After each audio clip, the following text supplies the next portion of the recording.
a physical copy, that's what I need you to be following. And I'll also send out an email.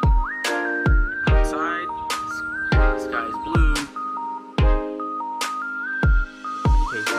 The person that are facial expressions. Communication process test. Some of you would probably know.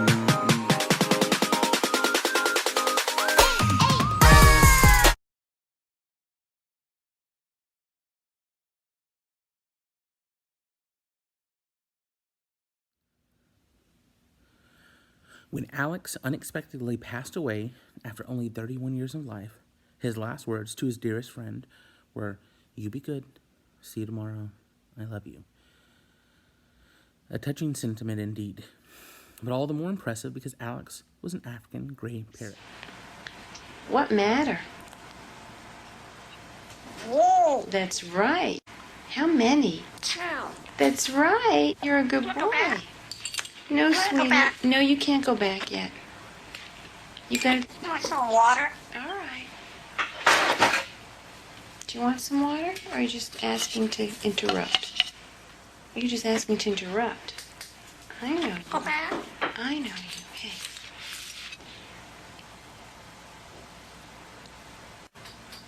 Look. What color bigger? What color bigger?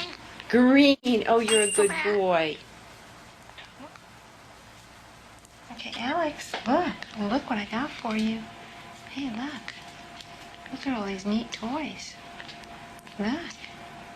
Hey, look, can you tell me, on the tray, how many green block? Green block. 2. Good parrot. 2 green block. 2. Good parrot. One of the things Alex doesn't have is a knee-jerk response to the types of objects that you present him. He can look at 2 objects and answer several different types of questions about those objects, or he can look at a novel collection of items and answer questions about that collection. What this shows us is that he really understands what those questions mean. The whole thing. Yes, Alex. Kitchen. You're That's right. right, Good teacher. boy. Alex describing objects. Alex saying, Polly want more than a cracker.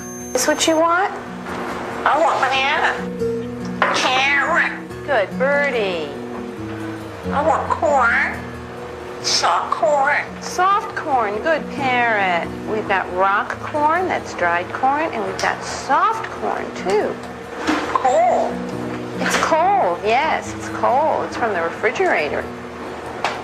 Go pick up corn. Well, no, I'm not going to pick up the corn you threw down. Using his beak, he could tell you what matter objects were made of. What's your Rock. Good boy. rock? What matter? What matter, Alex? Wood. That's good right.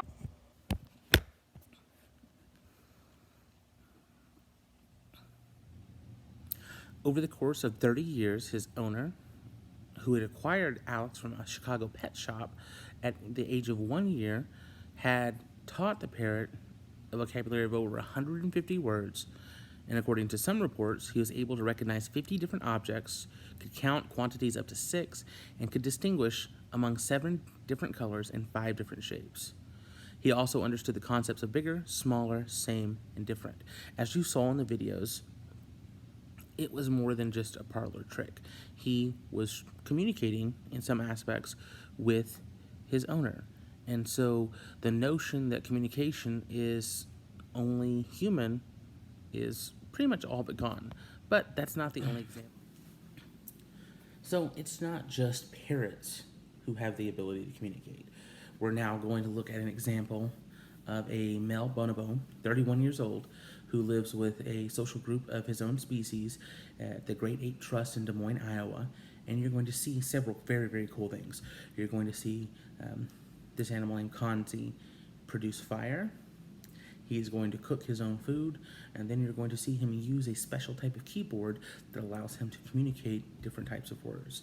And so it shows you that he's understanding a correlation between what's being said by the human and how he responds. And I just think it's really, really cool. So let's go ahead and take a look at that. A way to make a fire, we're interested in the origins of human culture and the origins of human mind. Not only do humans diverge because of language, but Humans clearly diverge because of their ability to make a fire. And he really enjoys it. He's figured out how to use lighters and matches, a lighter properly. Put it on the fire. Yeah, put it down. I'll get the food in it. Okay. Kanzi understands about traveling to different places, and he understands about what we're cooking in the fire.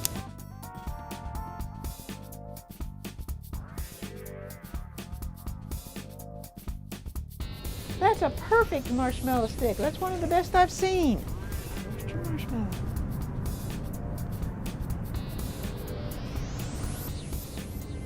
It's not done.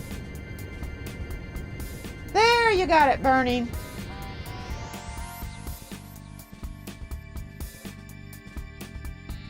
Easy to maybe dismiss that as some kind of circus trick, parlor trick, where they taught the animal what exactly to do. But as you'll see in the next video, it's apparent that he's understanding language and he's using it effectively, sort of like the parrot did in the previous videos. And so, again, this is a primitive use of communication. So it's what would have happened before we started using very, very complicated language, and a lot further before we started going into cave art. Banana. Very nice. Banana. Banana. Can you find peanuts? Peanut. Thank you. Will you find eggs? Sherman. Egg. Good. Can you find milk? Milk? Milk. Good. How about apple? Apple. Very good. How about Sue? Sue. Very good. Can you find peanuts? Peanut. Very nice. Peanut. How about eggs? Egg. Egg. Great, Kanzi. How about chow? So for me, the interesting part of this is the use of symbols in communication. So we see that they're not just understanding the spoken word, they're also understanding the use of a symbol to stand for a different word. And that's really one of the jumps that we talked about when we were discussing cave art, was the jump to the use of abstract, the use of markings to denote something that stands in real life. And so that's pretty cool for me. But we're still not done. And so there's this dog named Rico, and he's a border collie who I've always wanted a border collie. Any sort of shepherding dog, Australian shepherd dog would be amazing. Those are the kind of animals I really, really like, but they're very, very smart. And Rico can fetch over 200 different items by name. And all you got to do is ask him to go retrieve them. Compared to Alex and Kanzi, this might not seem particularly impressive, but it's interesting to note that the cool thing about Rico is that he can use inference, and so he knows all of these different names. If you ask him to go find something in the pile of what they use is stuffed animals. If you ask him to go find something in the pile of stuffed animals that he doesn't know the name, he's going to infer that it's the new object that's been introduced into the group. And not only that, but he'll remember that object for weeks and weeks and months. And so he'll infer the name of the object, and then he will apply that name to that object going forward. And so again, this means that he has the ability for the process of word learning called fast mapping, and that's whenever you start to identify things by their name, and it's something that happens when small children start to learn English. So fast mapping is the ability to acquire a word rapidly on the basis of minimal information, and so humans are able to do that quite quickly, and it's interesting to see another animal do that, especially man's best friend. Some of us burst with pride if our dogs can respond to 2 or 3 commands, but what if we haven't begun to understand the possibilities of what the animal mind can really do? Our friend, astrophysicist Neil deGrasse Tyson, is host of Nova Science Now, and he brings us big news from the frontier. Walk up. Meet Walk up. Chaser. Walk up. Beloved 6-year-old border collie of psychology professor John Pilley. Good girl. She was born to live in the Scottish mountains Chase. Tunnel. and herd sheep. Go. John has taught Chaser to tend an extremely large, if unconventional, herd of 1,000 toys. And she knows the name of every single one of these? I hope. I find this hard to believe, so I test Chaser's memory with a random sampling. Chaser, find Inky. Well, she got one right. Find Seal. Whoa! And that one too. In fact, she got all 9 right. But what about a new toy she's never seen or heard the name of? Chaser's never seen Darwin, hasn't even ever heard the name Darwin. So we're going to see if she picks out Darwin by inference. Find Darwin. I have to ask her again. Okay, Chaser. Find Darwin. Darwin! It got Darwin! She did it! Chaser's never seen that doll before, yet she settled on the one toy she didn't know. By deduction. It's similar to the way children learn language. But how does Chaser's ability compare with other species? Besides us, chimps and bonobos are the animal kingdom's top linguists, capable of learning sign language, but very slowly. They can solve some sophisticated problems, but they don't always pay close attention to humans. When I see my dog wants me to be around. Whereas a bonobo and chimpanzee, they don't need me. They're basically like, hey, you got any food? Can I get any food off of you? They're not interested in making me happy. Since dogs do like to please us, then humans need to find a way to tap the potential in all of our dogs. Okay, put in the tub. And dogs like Chaser are just waiting for us to discover all that they can do. Smart dog. The thing that you got to remember, though, is that even though all these animals can communicate, what they don't have is language. And so language is the thing that separates us. Language is more than a process through which meaning is attached to words or to short sentences, because that's obviously something that other animals can do.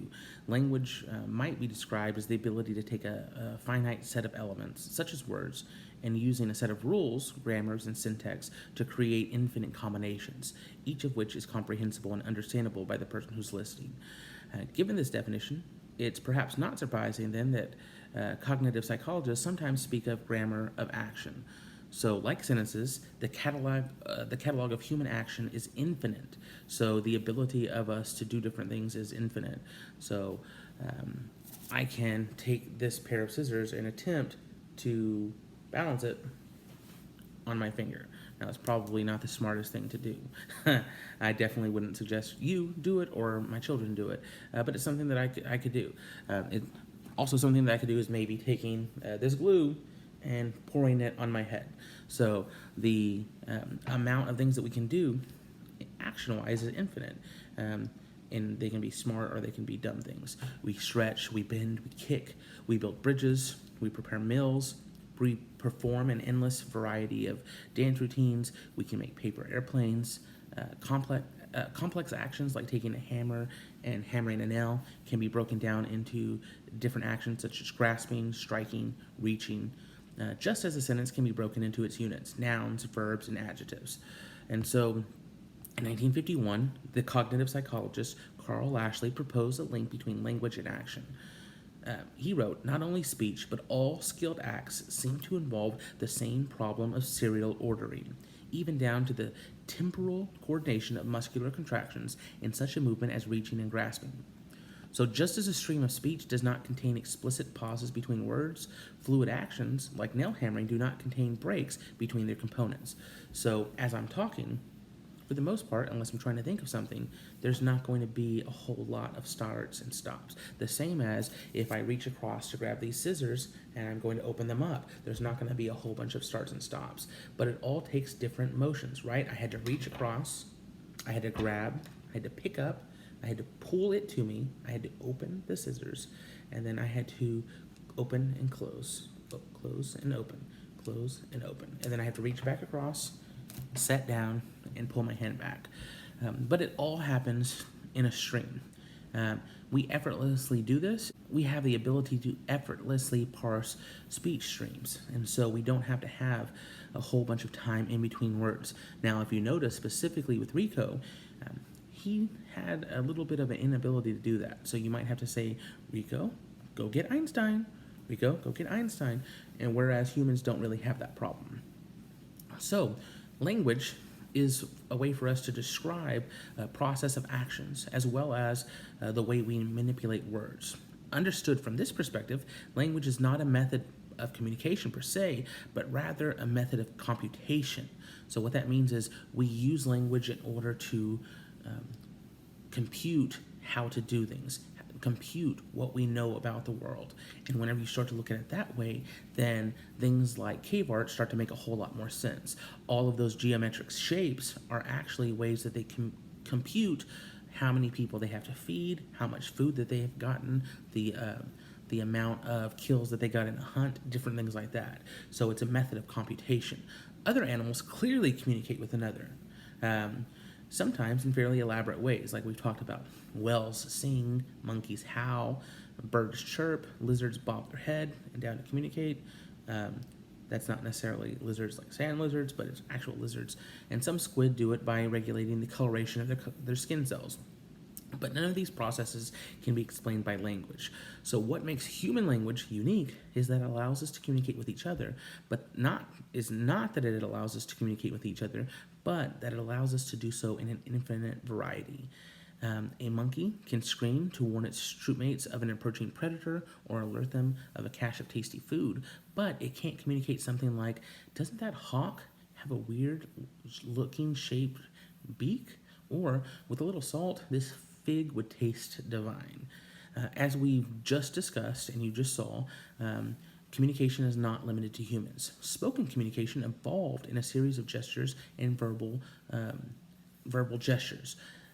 gestures and verbal words. These spoken words developed into full-blown language, which does differentiate us from other animals. As we've discussed, that moved into the use of symbols. And then now we're going to talk about how that use of symbols further evolved into the formal systems of writing.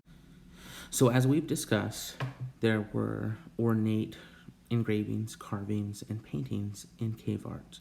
And as we discussed the specific geometric signs, it became apparent that something was happening other than just a picture of ordinary life. There was something else going on. And as you look at the origins of written language, you see that it's entirely possible that the seeds for written language were happening right there in those cave art drawings that we've actually already started to research. And whenever you watch the video here in a moment, you're going to see that a lot of what was happening was counting the amount of food that a certain village or town had, counting the number of people it needed to feed, and then keeping track of what kind of food that it was. And so you might have 3 tally marks of a specific type of bird, and then a picture of that bird. So 3 tally marks and then a picture of that bird. And slowly but surely, those 4 symbols, the 3 tally marks and the bird, would morph into a single abstract symbol that would stand for a specific grouping of food that had been saved. And so we think that that's where written language began. So now we're going to watch a pretty cool video that I found that describes exactly how this happened with cuneiform in ancient Sumeria. Writing is one of mankind's most enduring technologies. For 5,600 years, this ability to transmit thoughts over generations, to give instructions, to express ourselves, to communicate ideas over the gulf of space and time, has allowed us to make vast strides in our understanding of the universe, our understanding of each other, and our understanding of ourselves. But to understand how writing began, we have to travel back to ancient Sumer, where the first widespread use of writing started. Look around, what do you see?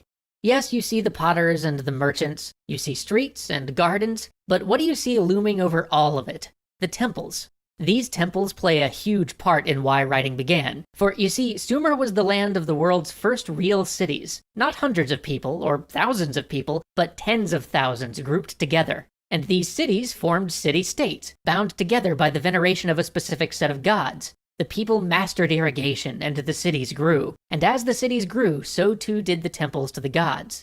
But these massive, sprawling temple complexes didn't serve only as houses of worship. No, look close. Do you see the men bringing in the clay pitchers full of grain? These temples also served as enormous warehouses, repositories for the vast wealth of the city. In good times, donations and gifts would come flooding in, and in lean times, they would be distributed back out. This system created vast wealth for the priests, but it also ensured that cities of this size could function. But we're not concerned with that, not directly. Look next to the men bringing in the grain. Do you see that man watching them? Notice how every time they bring in a jar of grain, he makes a little mark on that clay tablet he's holding. With an economy of this size, with tons of supplies moving in and out of the temple each day, they needed to keep records somehow, and that is exactly what he's doing. That tablet will later be stored so that priests can know what exactly they have on hand in their giant temple warehouse. But as much as tally marks have their place in the origin of writing, there's something far more interesting for us on that wet piece of clay he's got in his hands. You see, he's drawn a little picture of a grain stalk next to his tally marks, so it's clear that his tallies refer to grain. Well, over the generations, that nice little drawing of grain would get simpler, more abstracted. Scribes looking for quicker and easier ways to note common goods wouldn't laboriously draw every single item coming into the temple, but instead came to an agreed-upon set of more symbolic representations for the goods flowing into the holy places. And you can see how somebody might quickly realize that those symbols could represent not only the concept of something, but the word itself. And that's exactly what happened. The symbol for cow came to be understood not only as a representative of the animal, but also of the word cow itself. But still, there's not much you can do with just a set of 1,000 or so nouns. And here's where a happy accident of linguistics comes in. You see the people talking around the temple? Well, if you could hear them, it would sound like everybody was just saying the same few words over and over again. And that's because Sumerian is a language where most of the words are just single syllables, and where concepts are built out of putting words together. Both of those points are important because when many of your words are monosyllables, it's easy to go from thinking of a symbol as a word to thinking of it as a sound for that word. To go from thinking of the symbol for the U, meaning just the sheep, to thinking of it as meaning the sound U, and thus giving you the word for the tree U or the person U. Once you do this, you're no longer drawing pictures for every word in the language. Now you're starting to think of those pictures as sounds, and stringing sounds together lets you build up all sorts of words. And once you couple that with the fact that in Sumerian, many concepts were built up out of basic words, so for example, sickle plus grain might mean harvest, there's a huge amount you can do with the concepts and sounds that 1,000 or so images represent. But we're not done yet, because the very medium the scribes were writing on changed how we write in the West today. You remember how our buddy in the temple tallying the grain was making his marks on a clay tablet? Well, watch him write. See how he's writing from top to bottom, just as you would if you were making a list. Well, that would soon change because the problem with clay is that it takes forever to dry, and so if you accidentally set your hand down while you're writing from top to bottom, you could easily obliterate whole sections of the column you just wrote. But this risk is reduced if you start writing from left to right. But a lot of the people in the temple didn't like that innovation. It was easier on the scribes, but for the other literate folks who had to read it, they had learned to read from top to bottom, and so they didn't like this sideways thing at all. So what did the scribes do?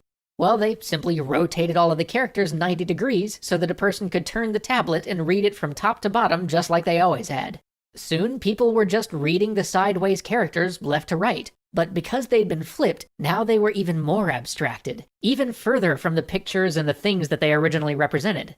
This writing system was then adopted by the neighboring Akkadians and Elamites, who abstracted it even further. Determinatives, or little markers to designate what part of speech something was in case it was ambiguous, also got added, and now you got a real writing system. The original pictures, and even the pictograms they became, vanished entirely into wedge-shaped impressions and line strokes made by the stylus favored at the time, which means, instead of simply a handful of nouns to record storage lists, we have a system for writing that can give us things as abstract and lyrical as the Epic of Gilgamesh, or the Enuma Elish.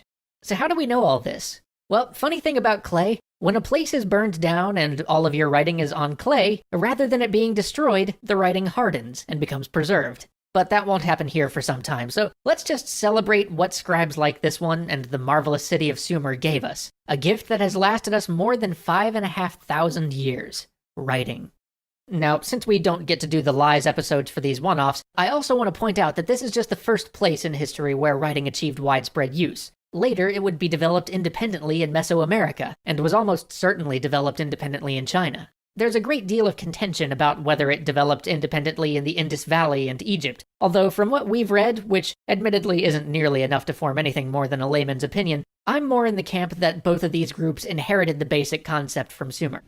All right, so like all forms of communication before it, these had limitations.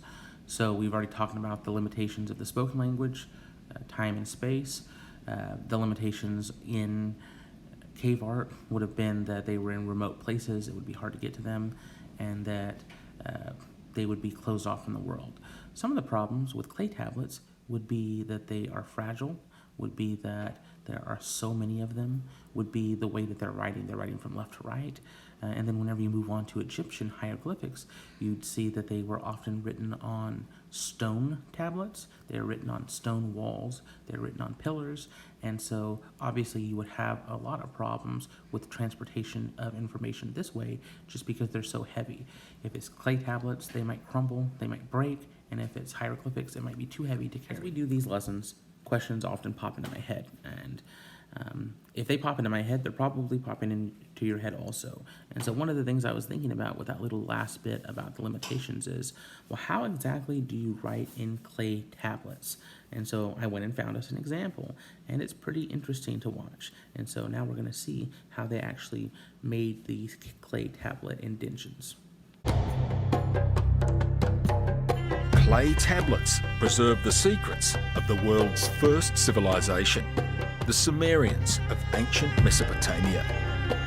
Working with wet clay, they developed a system of writing known as cuneiform.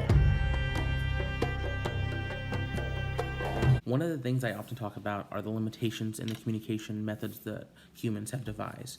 And so whenever you're looking at clay, then obviously if you make a mistake, you're going to have to start back over. You're going to have to smooth back over that clay. And if you make a mistake and don't see it until further on down the line, then it's going to really mean that you have to take a lot of time to fix that error. And so if you look at cave art, you have the same type of problem. Now we have it in cuneiform with clay tablets, and when you look at hieroglyphics, you see the exact same problem. If you're chipping out different pictures on stone, then the need to be precise is going to be great, and you're going to have a far smaller amount of people who can actually get it done. And so the problem with cave art is you had to be able to get to those locations. You had to be able to know how to create the art. The problem with cuneiform is the exact same thing. You'd have to know the written format of the language that you're using, and with hieroglyphics you'd have to know thousands and thousands of different pictures and how to actually make them look exactly the same, because whenever you look at hieroglyphics, the picture is going to look exactly the same no matter where you find it. And that meant that the information shared is going to be across a very small group, because that knowledge is not going to be broad-based. It's not going to be something that many people during that time would know. So you might have heard of Mesopotamia as being the cradle of civilization. Part of that reason is because the Sumerians invented writing. And so what I need you to do right now is take a moment, and I'm going to hit pause if we're in class. If you're at home, you need to hit pause, and you need to write down how was their culture organized according to the video that we watched, and what are some factors that contributed to the evolution of writing. Why did writing evolve in the way that it did? And be specific. Talk about the use of things like tally marks and drawings of pictures, and then talk about the orientation of that writing on the tablets, because that's something that you really need to know. All right, so I'm going to give you a second to hit pause if you're at home, and I'll hit pause if we're in class, and then we'll pick up after that.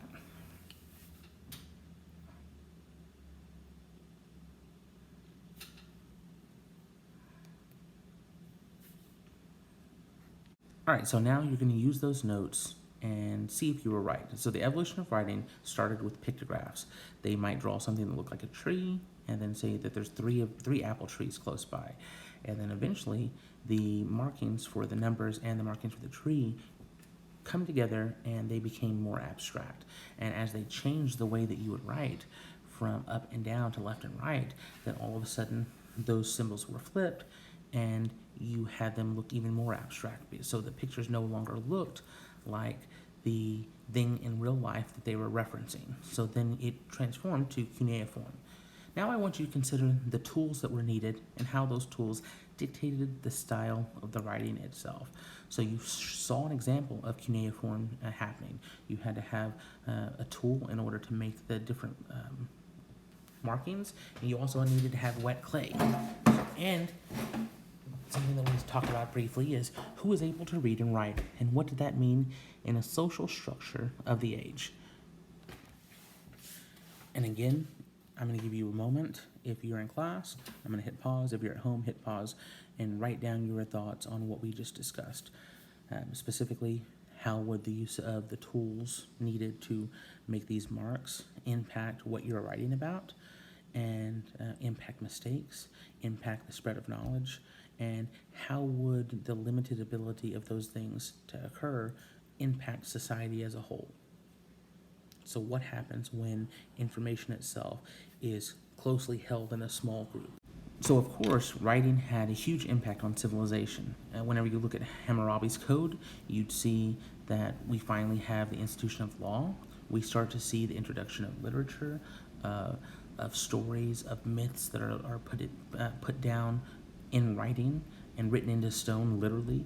And so one of the things I really want you to do is look up this code and be able to discuss 3 of the laws listed on this 8-foot tall monolith. And also, what were some other cultural institutions that arose because of writing? So how did writing change society? As you look at all these different things, you're gonna see that the evolution of communication always constitute a jump in how humans are living. And so if you go back to when we first discussed things, the ability of us to morph out of that kind of animalistic communication and go from grunts and noises and pointing and gestures to using words allowed us to harness fire. The ability to harness fire allowed us to free up our biological resources and allowed us to apply those resources to our brain, have more brain power, and then that allowed for the development of language. And then language allowed us to live in bigger groups and operate with a lot more cohesion, and cooperation is really the hallmark of humanity. The ability of us to then write on cave walls allowed us to pass on information, and then eventually the ability to compute things and to keep track allowed us to form larger and larger groups. And that ability allowed us to develop writing, which allowed for an explosion of what we know as civilization. And it would not have happened without these small steps in communication evolution. And then the final thing we're going to discuss is we're going to touch back on something that we already talked about. The fact that Egyptian hieroglyphics were on stone meant that it was hard for this knowledge to be passed on. It meant that because of the weight of the stone, you couldn't send copies. And whenever we're looking at the cuneiform, you see that they would crumble, that they were not meant for travel. And so something had to occur in order to make this problem go away, because we have now taken care of the problem of space and time. We're not really getting rid of the problem of distance, so we can't spread our knowledge distance-wise. And if you ever wondered how we know about the Egyptian hieroglyphics, if you look at the screen, the Rosetta Stone actually helped us to decipher Egyptian hieroglyphics, and it was cool because if you look at the Rosetta Stone itself, it has 3 different layers, and each layer was basically a code for how to deconstruct hieroglyphics. Now, the ability for us to allow information to travel distances was the invention and use of papyrus and writing on paper. And so whereas before all this writing was relegated to scribes pounding away at rocks, all of a sudden you have the ability to write on paper, and that allows the art of writing to be taught to more people, because if you make a mistake, it's okay to go over the mistake. It allows for knowledge to expand very quickly because you can send paper information on horseback and reach the far ends of the earth relatively quickly. So how important was papyrus in the spread of information, and what are its characteristics as a writing substrate? So what are some of the reasons why the invention of papyrus actually helped for written communication to explode and to become something that was worldwide? Whereas before, whenever you look at clay or stone tablets, the problem would have, this would never have happened because that information would have just been relegated to a relatively small area. So again, you're going to take some time, you're going to write that down, and we'll hit pause in class, and at home you need to hit pause, and we'll pick back up here in a moment.